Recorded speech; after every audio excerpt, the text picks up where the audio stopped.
नमस्कार दोस्तों, स्वागत है आपका हमारे चैनल पर, जहां हम लाते हैं आपको पौराणिक कथाओं की वो कहानियां जो सिर्फ कथाएं नहीं, बल्कि हमारी संस्कृति, चेतना और आध्यात्मिक ज्ञान का गहरा आईना है। ये वो रहस्यमयी गाथाएं हैं जो सदियों से हमें जीवन के गूढ़ अर्थ समझाती आ रही हैं। आज हम बात करेंगे एक ऐसी देवी की जिनकी शक्ति, साहस और करुणा का संसार आज भी गुणगान करता है। महाशक्ति, आदिशक्ति, माँ दुर्गा की।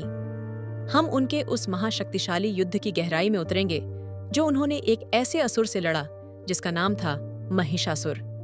यह केवल एक युद्ध नहीं, बल्कि धर्म और अधर्म, प्रकाश और अंधकार के बीच का शाश्वत संघर्ष था, जिसकी गूंज आज भी हमारे भीतर सुनाई देती है। बहुत समय पहले की बात है, जब त्रिलोक में एक ऐसा असुर था जिसका नाम था महिषासुर। वह केवल एक साधारण असुर नहीं, बल्कि आधा भैंस और आधा मानव रूप धारण करने वाला एक अत्यंत शक्तिशाली, अहंकारी और अजेय प्राणी था। उसकी शक्ति का स्रोत था उसका कठोर तप। उसने वर्षों तक ब्रह्मा जी की घोर तपस्या की, अपनी देह को कष्ट दिए और अंततः ब्रह्मा जी को प्रसन्न कर लिया। ब्रह्मा जी ने जब उसे वरदान मांगने को कहा, तो महिषासुर के मन में केवल एक ही इच्छा थी, अमृता। परंतु देवताओं के विधान में पूर्ण अमृता संभव नहीं थी।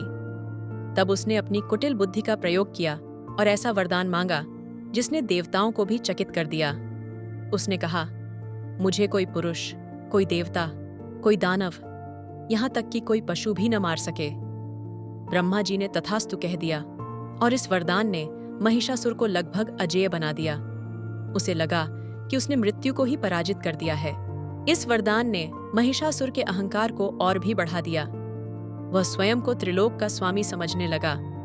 उसने अपनी दानवी सेना के साथ स्वर्ग पर आक्रमण कर दिया, देवताओं को पराजित किया, उनकी सत्ता छीन ली और इंद्र के सिंहासन पर स्वयं विराजमान हो गया। त्रिलोक में उसने आतंक मचा दिया। यज्ञ अनुष्ठान बंद हो गए, धर्म का लोप होने लगा और चारों ओर केवल भय और अधर्म का साम्राज्य फैल गया। पृथ्वी पर हाहाकार मच गया। आश्य मुनि अपनी तपस्या छोड़ भागने लगे और स्वर्ग से देवताओं को भी निष्कासित कर दिया गया। यह वह समय था जब ब्रह्मांड में अंधकार छा गया था और कोई भी शक्ति महिषासुर के सामने टिक नहीं पा रही थी। जब महिषासुर का अत्याचार अपनी चरम सीमा पर पहुंच गया और कोई भी देवता उसे रोकने में सक्षम नहीं रहा, तब हारकर सभी देवता त्रिदेवों, ब्रह्मा, विष्णु और महादेव के पास पहुंचे। उनकी आंखों में भय था, उनके हृदय में पीड़ा थी। उन्होंने अपनी व्यथा सुनाई, महिषासुर के वरदान और उसके अत्याचारों का वर्णन किया। ब्रह्मांड के संतुलन को बनाए रखने के लिए अब एक ऐसी शक्ति की आवश्यकता थी जो उस वरदान की सीमा से परे हो, जो पुरुष न हो, देवता न हो और फिर भी इतनी सामर्थ्यवान हो कि महिषासुर का अंत कर सके। तब तीनों देवों ने अपनी दिव्य शक्तियों को एक साथ केंद्रित किया। उनके मुखमंडल से, उनकी भुजाओं से, उनके नेत्रों से एक अद्भुत तेजस्वी प्रकाश पुंज निकला। यह प्रकाश इतना तीव्र था कि उसने पूरे ब्रह्मांड को प्रकाशित कर दिया। यह केवल प्रकाश नहीं था, यह ब्रह्मांड की समस्त सकारात्मक ऊर्जा का पुंज था, समस्त देवताओं के तेज का सार था। इसी प्रकाश पुंज से एक अलौकिक दिव्य नारी शक्ति का प्राकट्य हुआ, जिनके रूप में प्रकटी महाशक्ति, आदिशक्ति, माँ दुर्गा। उनका प्राकट्य एक अद्भुत और रहस्यमयी घटना थी। वे केवल एक देवी नहीं थीं, बल्कि समस्त ब्रह्मांड की ऊर्जा का साकार रूप थीं। उनके 10 भुजाएं थीं और प्रत्येक भुजा में एक एक देवता का दिया हुआ अस्त्र सुशोभित था। भगवान शिव ने उन्हें अपना त्रिशूल दिया, भगवान विष्णु ने अपना सुदर्शन चक्र, इंद्र ने अपना वज्र, वरुण ने अपना पाश, वायुदेव ने अपना धनुष बाण, अग्निदेव ने अपनी शक्ति और हिमालय ने उन्हें अपना सिंह वाहन प्रदान किया। वे सिंह पर सवार थीं, उनका मुखमंडल तेजस्वी था, उनकी आंखें करुणा से भरी थीं, परंतु उनके भीतर प्रचंड शक्ति और क्रोध का सागर भी समाया हुआ था। वे एक साथ करुणामयी भी थीं और प्रचंड भी, सौम्य भी थीं और रौद्र भी।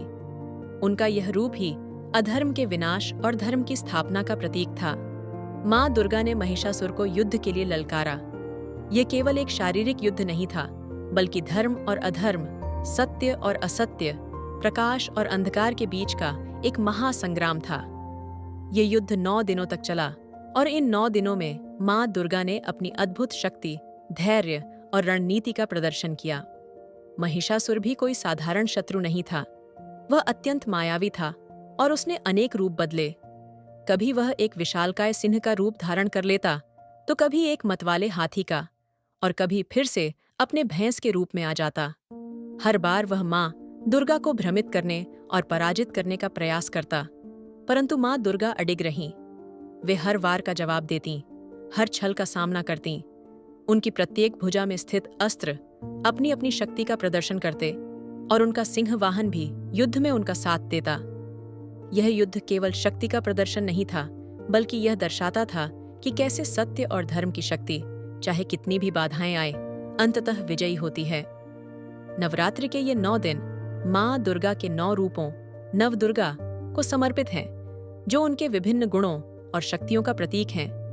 यह युद्ध हमें सिखाता है कि हमारे भीतर के असुरों, क्रोध, लोभ, मोह, अहंकार से लड़ने के लिए भी हमें इन्हीं 9 शक्तियों का आह्वान करना पड़ता है। माँ दुर्गा ने हर दिन एक नए रूप में प्रकट होकर महिषासुर की मायावी शक्तियों का नाश किया और अंततः उसे उसके अंतिम रूप में घेर लिया। 10वें दिन जब महिषासुर ने फिर से अपने सबसे शक्तिशाली और मायावी भैंस का रूप लिया, तो माँ दुर्गा ने अपनी पूरी शक्ति और क्रोध के साथ उस पर प्रहार किया। उन्होंने अपने त्रिशूल से महिषासुर के हृदय को भेद दिया। अधर्म का अंत हुआ और धर्म की स्थापना हुई। महिषासुर का वध होते ही त्रिलोक में शांति और संतुलन पुनः स्थापित हो गया। देवताओं ने माँ दुर्गा की जय जयकार की और पृथ्वी पर भी आनंद और उत्सव का माहौल छा गया। इसलिए इस 10वें दिन को हम विजयादशमी या दशहरा के रूप में मनाते हैं। ये केवल एक ऐतिहासिक घटना का स्मरण नहीं, बल्कि बुराई पर अच्छाई की, असत्य पर सत्य की और अंधकार पर प्रकाश की शाश्वत विजय का प्रतीक है। यह हमें याद दिलाता है कि चाहे कितनी भी बड़ी चुनौती क्यों न हो, अंततः सत्य और धर्म की ही जीत होती है। यह दिन हमें अपने भीतर के महिषासुर को पहचानने और उसे पराजित करने की प्रेरणा देता है। माँ दुर्गा की यह कथा सिर्फ एक युद्ध की कहानी नहीं है। यह शक्ति की आराधना है, नारी शक्ति की पहचान है और यह विश्वास है कि जब जब अधर्म बढ़ेगा, जब जब मानवता पर संकट आएगा, तब तब कोई दुर्गा अवश्य प्रकट होगी। यह कथा हमें सिखाती है कि नारी केवल कोमल और करुणामयी ही नहीं, बल्कि आवश्यकता पड़ने पर वह प्रचंड और संहारक भी हो सकती है। यह नारी के उस रूप का सम्मान है जो सृष्टि का पालन भी करती है और दुष्टों का संहार भी। हर साल इस महागाथा की स्मृति में नवरात्रि और दुर्गा पूजा का महापर्व मनाया जाता है। यह भक्ति, संगीत, नृत्य और शक्ति का उत्सव है। यह हमें अपनी जड़ों से जोड़ता है, हमें अपनी सांस्कृतिक विरासत का ज्ञान कराता है और हमें नैतिक मूल्यों की शिक्षा देता है। यह हमें याद दिलाता है कि हमारे भीतर भी वह दिव्य शक्ति निवास करती है जो हमें किसी भी चुनौती का सामना करने में सक्षम बनाती है।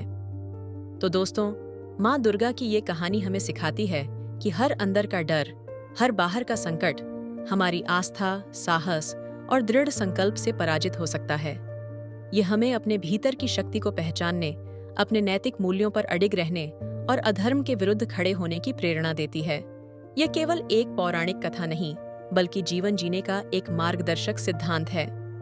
अगर आपको ये रहस्यमयी और शिक्षाप्रद कथा पसंद आई हो और आपने इससे कुछ नया सीखा हो, तो इस वीडियो को लाइक करना न भूलें। इसे अपने दोस्तों और परिवार के साथ शेयर करें ताकि वे भी इस ज्ञानवर्धक यात्रा का हिस्सा बन सकें, और हमारे चैनल को सब्सक्राइब करें ताकि आप ऐसी ही और पौराणिक, शिक्षाप्रद और सांस्कृतिक ज्ञान से भरपूर कहानियों से जुड़े रहें। और हाँ, कमेंट में लिखिए जय माता दी। मिलते हैं अगली पौराणिक कथा में एक नए रहस्य और एक नए ज्ञान के साथ।